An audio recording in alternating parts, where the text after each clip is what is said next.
Hello and welcome to a new episode of Talkabout with Akel.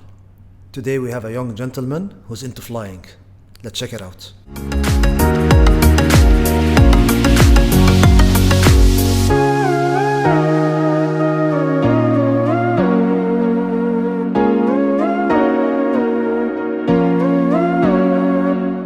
So Louis, welcome to our show.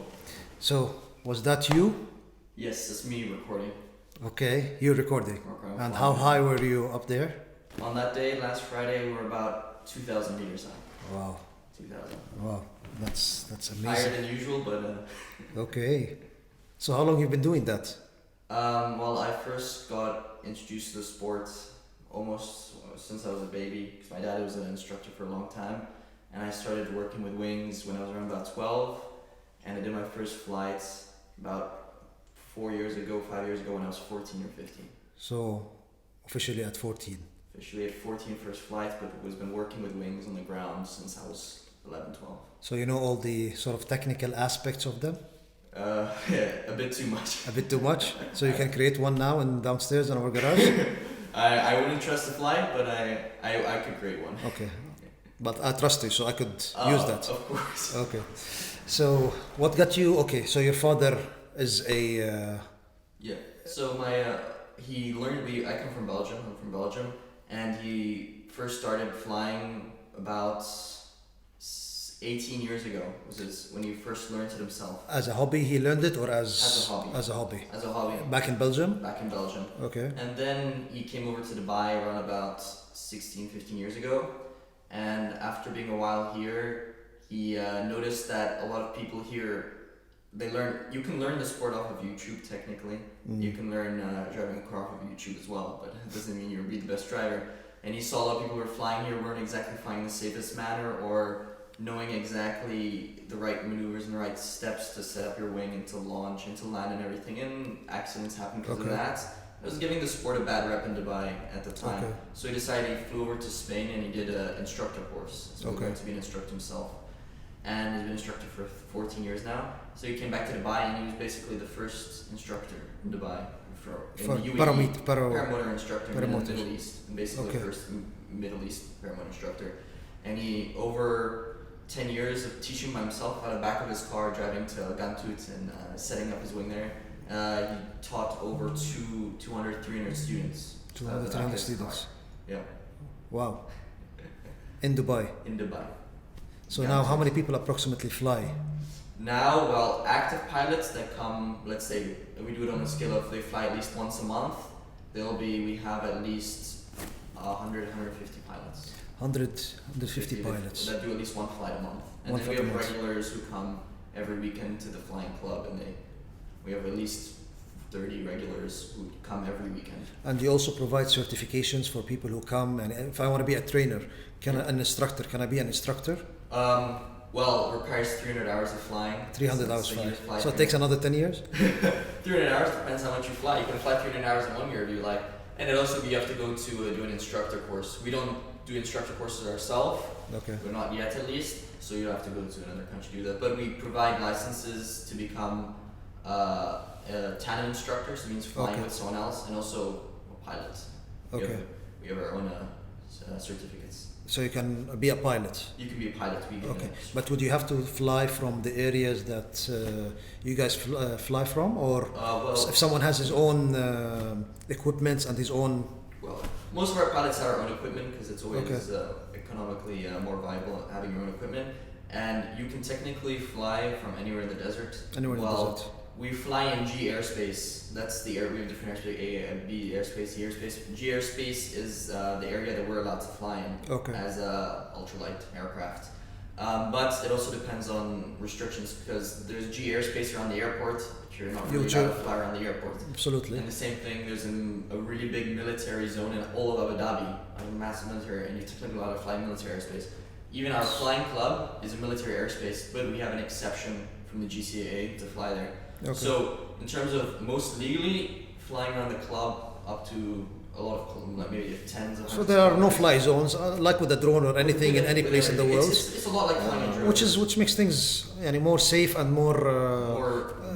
in control. in control. But it's not always advisable to go fly on your own. If something happens, or Yes. like I do these hikings, and they always say it's even if how expert you are, you shouldn't. Not that I'm expert, but they say you shouldn't do on your own if something goes wrong or something goes south.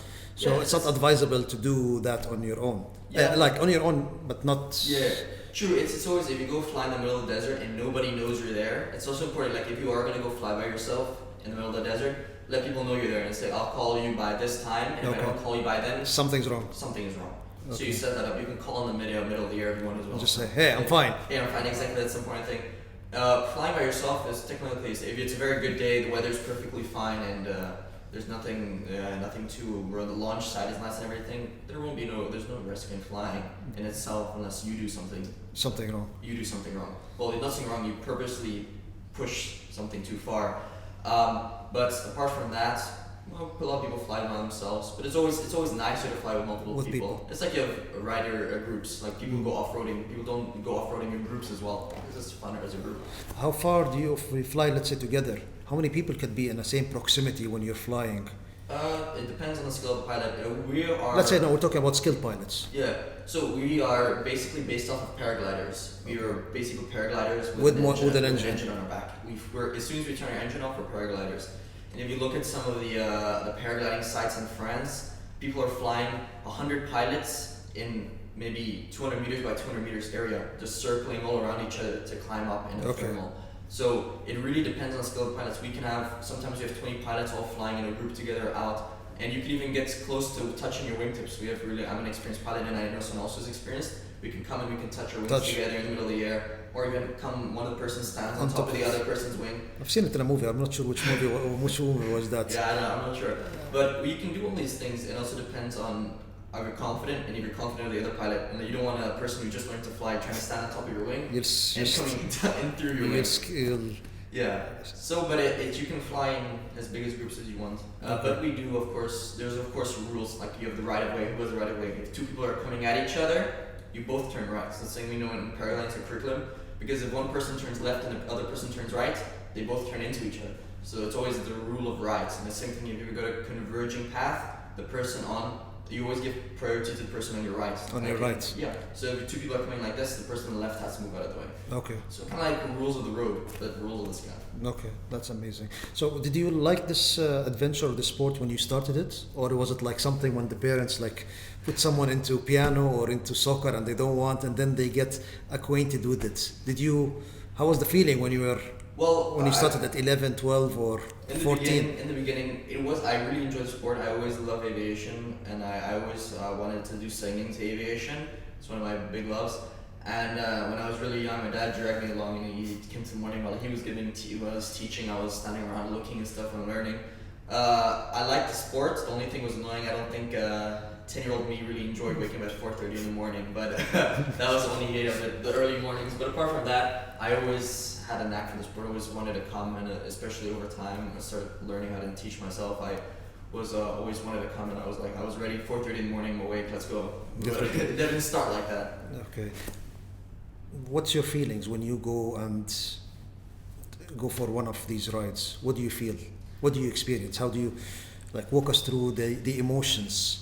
Yeah. You know, I mean, by now it's becoming like autopilot in a way for you. Oh no, definitely not. But not which is good. So you still feel it and experience the excitement each time. Every single time. I've easily done 400 flights, 500, 600 flights, hours. I've at least done 500 hours worth of flying, and still, if I fly, as soon as you get off the ground, you have a rush. As soon as your feet lift off the ground and you really start seeing things from a different perspective, you just get a feeling of refreshment, of true freedom. Like you're not like you might on the ground, on the drive there, you might be thinking about your commitments to work. You need to finish this meeting. You need to you have this project due and everything. But so your mind's still functional.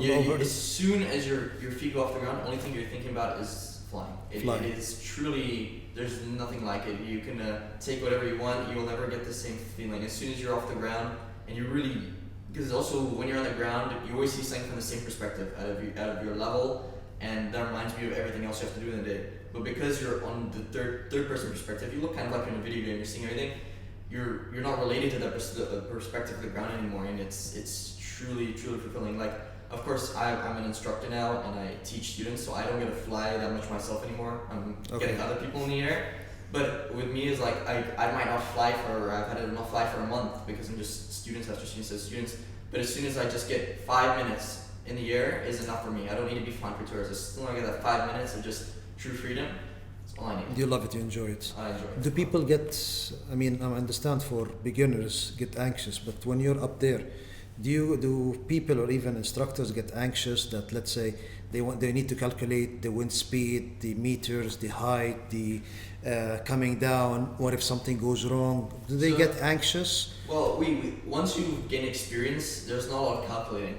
Because when you first start your landings, you have to try to land in a smaller area. So you always have to calculate, okay, I'm this high, I can glide this far, because we have a certain glide angle. And the glide changes on how fast the wind is. But it depends, once you've done 100 flights, you can land on a biscuit-sized area from 100 meters and not think about it. It's like driving your car. Before you think, okay, I have to start turning left now to make this roundabout. Now you just turn left naturally. Okay. And you know, It becomes natural. It becomes natural.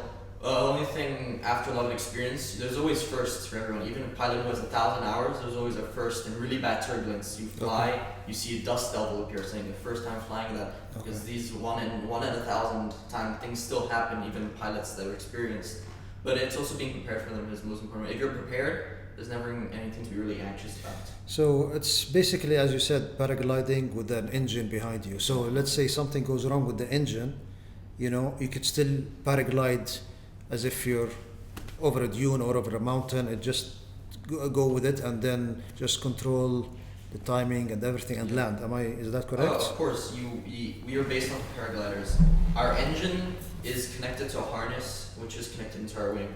We could lose our entire engine. We can lose every bit of our engine. We can lose our entire cage. We can lose our bars that hold our wing.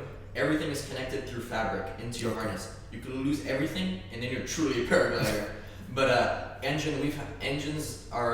engines are sport, are like race car engines. Race car engines. They're the smallest amount of weights. You have 3 factors in an engine. You have weight, reliability, and power. Okay. You only have 2 of them. In any car, anything, you only have 2 of them. And because we're things we have to carry in our back, we chose weight and power. We didn't choose reliability. It's still reliable. It works 98% of the time. Okay. But the 2% of the time, it might fail. Sometimes it might fail, you can start it again from behind your back. Just start it. Sometimes it might fail. Usually if it fails for a reason. You don't say, okay, your car stops. You don't say, oh, just turn it back on and go. Something's wrong with it if it stops. Okay. So, but if it does fail, there's nothing to panic about. We've had some students on their first flight even, their engine, something goes wrong with it, the idle is too saying it stops. But because we prepare for these situations that someone has to do, they just glide and they come back for a moment. There's no danger. You come in slow enough and you flare it out, you still have all your controls. Even though your engine has failed, you have control over your direction and your speed. You don't have control over your altitude anymore because we don't have power, but you still have control over the most important things, which is your direction and your speed. Okay. And how fast is these, technically speaking, like what's the power of these engines? Okay. How fast do you go with this engine? How fast can you go without the engine? So we basically is there any horsepower or like how so do you?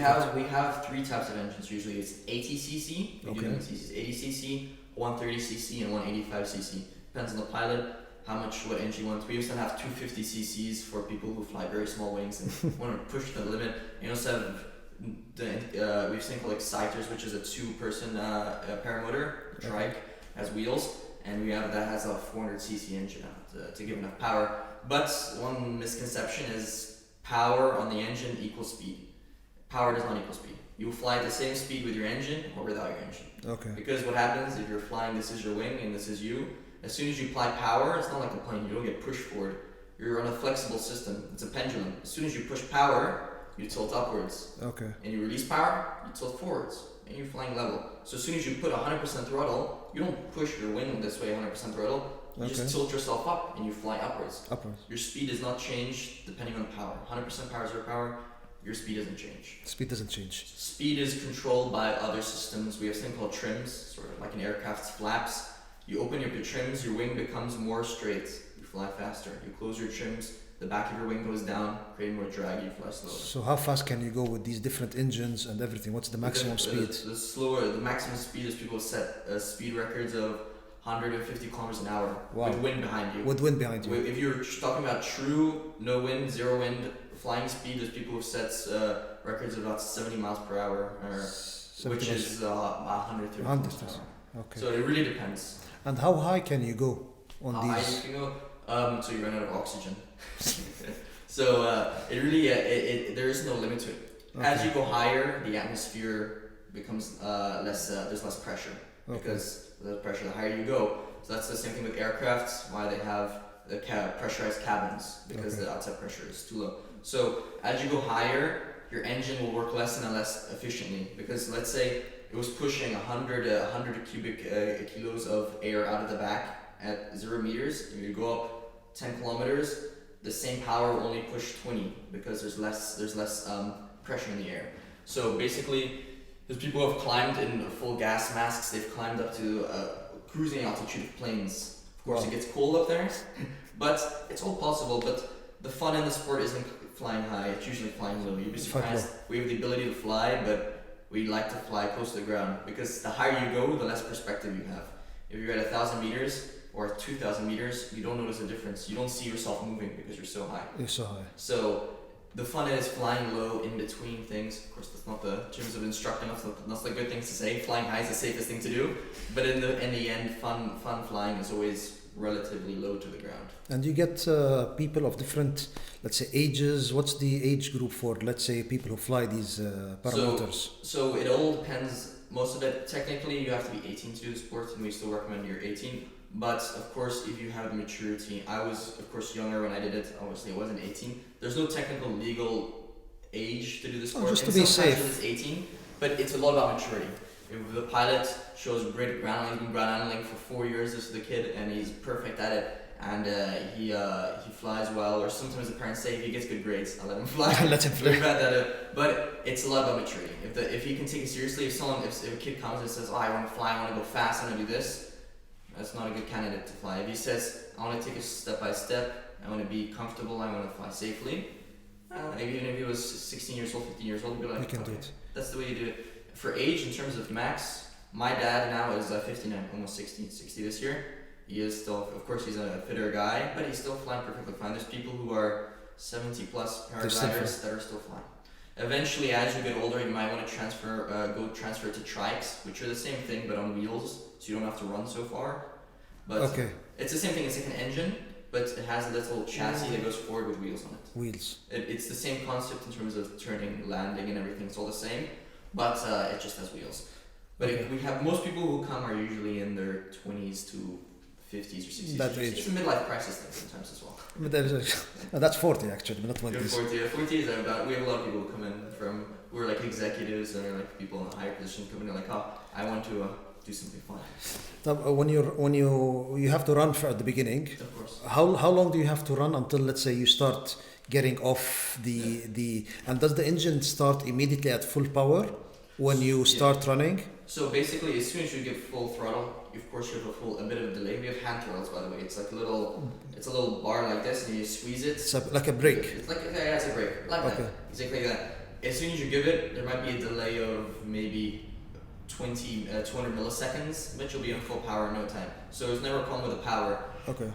In terms of how far you have to run for your takeoff, it depends on the wind. If you're flying zero wind, you'll have to run a bit further because you have to make up the speed. Your wing will lift you up at around about 25 kilometers an hour. 25 kilometers an hour. That means it creates enough lift for you to get off the ground. So you have to go 25 kilometers an hour. That can either be your wing, you running 25 kilometers an hour because there's no wind, but if you have a wind of 20 kilometers an hour, you only have to run 5 kilometers an hour to make up the speed for it.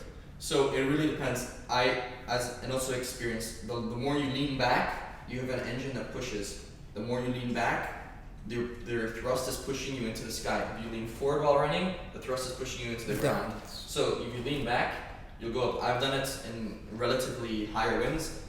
No step takeoff where you launch your wing, you give full power, you lean back 30 degrees, and you just get off the ground. So you have to control the power of the engine. Usually for takeoff, it's always full power. Though. It's always full power. Okay. So, but I've had it So you have to let go of the So you have to let go of the brakes. Yeah. So that you start, let's say, going like a you always have if you're landings and takeoffs, you always have the brakes in your hands. The brakes are basically just like little pulleys, like little things. You put your hand in it, you put a couple of fingers in it like this. Okay. And you always have for takeoff landing, you always have it because brakes control your speed and your sort of your lift as well. So with us, your throttle's in your hand and then you have a brake behind it like this. Okay. And your brakes you pull and your throttle you squeeze. So it's a bit. When they first started, they actually used mouth throttles because they didn't want their hands to be busy. So they put the throttle in the mouth and they had to squeeze it like this to actually. I wouldn't want to try that. To control your speed, it was hard. You couldn't talk on the radio. Break your teeth or something. Yeah, but but now it's quite simple. It's your hands are always up when you're running, and then sometimes after you gain speed, people pull a little bit of brakes to just create a bit more lift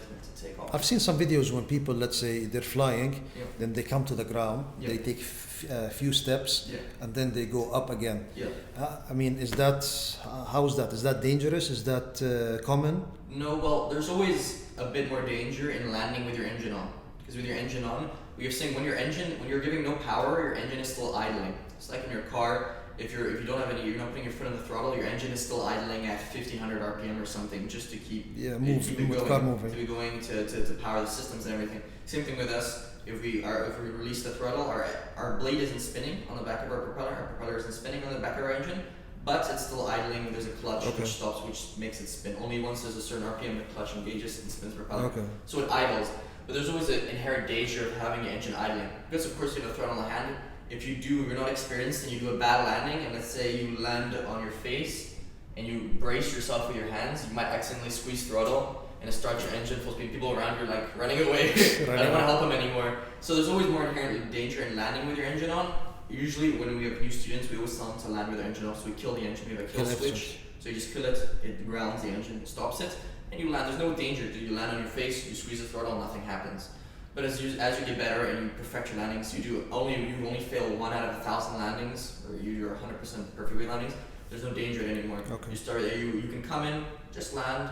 You start running again. You get behind. But it needs, I think, that's for experts, because if you're at the speed and you come down, I mean, you could be coming at the speed while you, let's say, using your feet, break your feet or something if you're coming at speed. Or I think I see a video of, I'm not sure who, maybe you, when you're putting your leg in the lake and coming back. So if you don't have the right speed or extra momentum, you could it could get dangerous. A lot of these skills cannot be taught. You can't say you do A, B, and C and you get Y. It doesn't work like that. It doesn't exist. It's literally just experience. The more times you come in for landing, the more you realize, okay, I glide this far. The quicker you do your turns, okay, I can, as I do this turn, I lose 5 meters of altitude. So you know, okay, I can come this close and not hit the dune. Okay. But all that comes with experience. But you can always be off, because what can happen is you're flying, like, okay, if I do this turn, I only lose 5 meters. But while you're doing that turn, there was a bump in the air and you dropped 1 meter extra. Now you did 6 meters and you didn't calculate for 6 meters. So it is always up to the pilot. But touch and goes and stuff like that, where you start with the engine, once the pilot has done their maybe 11th, 12th flight, they already start doing touch and goes. So engine on, take off again, and then you practice this multiple times. So inherently, it's not very landing. I understand. Landing and takeoff are the hardest part, of course. Flying, everyone's a king at flying. We say people who come like, oh, look at my skills in the air. People who didn't learn rotor, look at my skills in the air, and they do cool tricks in the air. Anyone can do cool tricks in the air. It's you turn left like this, you turn right like that. Same thing with steering wheel. But it's the perfecting. You see someone really perfect their landings and takeoffs. That's when real skill shows. But landings, you can come in at full speed. Forget to pull your brakes to slow yourself down. And the worst that can happen is you might break your ankle or twist it. You won't suffer any serious or fatal injuries. So, Luis, I want to ask you, what else do you do is there any other hobby besides this? And during anything, what do you enjoy? What do you do as hobbies? As hobbies, because I'm also still I'm kind of finishing my last year of high school now. Okay. I still, of course, busy with exams, so it's either studying or this I do. But on the other hand, my other hobbies that I want to get into the future, I'm also quite a environmentalist. I'm very into agriculture, into farming. I will eventually maybe open up my own farm somewhere, either here back or home. In the country. Yeah, back home. I'm not a big fan of Belgium. It's a very wet country. it's not wet, it's a very cloudy country. Because I like cold climates, but Belgium is just always cloudy. So there's no like seasons. It's always just the same weather the entire year. Like UK. Yeah, it's exactly like the UK. If I was going to start a farm, I'd probably think about Canada or something, because of course Canada is also a colder country, but it has seasons. It has seasons as it's well. Summer, it's always nice and sunny. In winter, it's cold. In Belgium and UK, it's always cloudy. It's always cloudy. So I do have an interest in agriculture. And so you're planning to study that? I'm planning to study. I've already started an online diploma for agriculture, and of course not the traditional form of farming where they plow the fields, they flatten land, they use fertilizer, and they kill the land while they're farming. It's a sort of type of permaculture, organic farming, where you save the earth as you're farming. Okay. And growing up, when you started doing this paramotor, what were you practicing other activities, other interests? Parents, I don't think your dad put you in a piano lessons or anything at that time. Well, apart from that, I always had hobbies. I felt like theater as well. My sister runs a theater, and she's co-owner of a theater here nearby, and I've always come and taken classes there. Which theater is it? It's a Courier Playhouse. I know it. I've been there. Yeah, it's a nice place. They do improv, so it's like a sort of spontaneous, funny. My friend does that. Yeah. Him and his daughter as well. Oh, okay, yeah. Since I've seen them probably. But it's that, as well as also I've never been a big of a sports kid. I haven't done a lot of sports in my life, but I've always enjoyed being outdoor, doing activities, going to the gym. But apart from that, a lot of my life grew up around paramotoring. That's why I'm already basically a certified instructor by my age of 18 now, because normally people would only achieve that in their 20s or something, but because I've grown up in the sport, I've done so many hours in it. It's just, I also have a teaching mentality. A lot of people tell me I'm a patient person. So there's a lot of patience is required in the sport. So you teach someone to do something and they get it wrong 10 times, and you show them how to do it and you teach them and they still get it wrong. But sometimes you just have to wait, and then eventually something clicks. I understand it now. But so it is, I do have the patience for them. That's why And how did your whole family supported this when your dad sort of, like, how did your mother feel about... Well, my mother and my sister have never flown with me or my dad before. Okay. They've never took an actual flight with us. I'm not sure that shows their confidence in us. That's not not that great. But they support us. They see that we like the hobby and we enjoy it, and they think it's relatively safe. Of course, we know the true safety of the sport and how it's extremely safe. But they're always like, okay, you're flying. There's always the stereotype, and people say, oh, you're high in the air, you're more dangerous. Like, it's safer to be on the ground. But from a parenting perspective, like, the generations and everything keeps changing. Yeah. So there's some parents that like sort of put their kids in certain activities, certain sports, certain things, and some kids enjoy it, some kids. So with your case as somebody, I'm sure your father didn't force you. He just took you, like, my kids like football or parkour because I practice it. Oh, okay. But like, would you recommend that somebody pushes the kid into something, or like, because sometimes they say, okay, the kid is talented in piano, but she doesn't like it. So I understand. What would your thoughts be? I don't think a kid should ever be pushed into something they don't like, even if they're talented at it. Listen, I took computer science for my GCSEs, and I took it out, and I got some of the top grades in my school for computer science. I'm very good at coding and everything. They're like, teacher, you should take it for A-levels, do this, you'll carry on going to university with it, you'd be amazing and you make a lot of money. But I'm good at it, but I don't enjoy it. I can code well and everything in Python, C++ and all this, but I don't enjoy it while I'm doing it. While on the other hand, I'm teaching people in paramotoring, or I'm talking about permaculture or agriculture. I enjoy talking about it, I enjoy being part of it. So I really don't think, I think sometimes, especially in younger ages I had as well, kids lack motivation a lot of the time, especially new people always on social media, on their phones. Yes. All they care about is going to parties, going on Instagram, getting more followers and all these things. I was never that typical teenager, but there's a lot of people that I know that are like that, and sometimes kids do require motivation. You see someone, they have a talent, something. I think there should be a generic, at a younger age, a smaller push to say, okay, try these things out, and parents should let them adventure, but they should show them different options. Show them different options, that's the most important part. But at a certain age, once they've hit puberty and started maturing, if they still are consistent about not enjoying something, then I think the parents should listen to their children. But I do think kids sometimes need motivation and a push to do something. I know that from my parents talking to me what I needed. Okay, that's amazing. Louis, thank you so much for this. Maybe we could do a show next time while I'm trying. Yes, for sure. Can we do that? For sure, if you come along one day, I'll give you a wing and I'll see how you go on the ground. And can we do like sort of a small For sure, you can bring cameras. cameras over There's there? always a lot of cameras there. People like filming themselves. That's Okay. one thing in Dubai. People So do. we can do that there. For sure. You promise I'll be safe? You'll be safe. Under my hands, you'll always safe. I'll be safe. Okay, great. Thank you so much, Louis. No It was worries, great man. having It you. was great having a conversation. Thank you so much.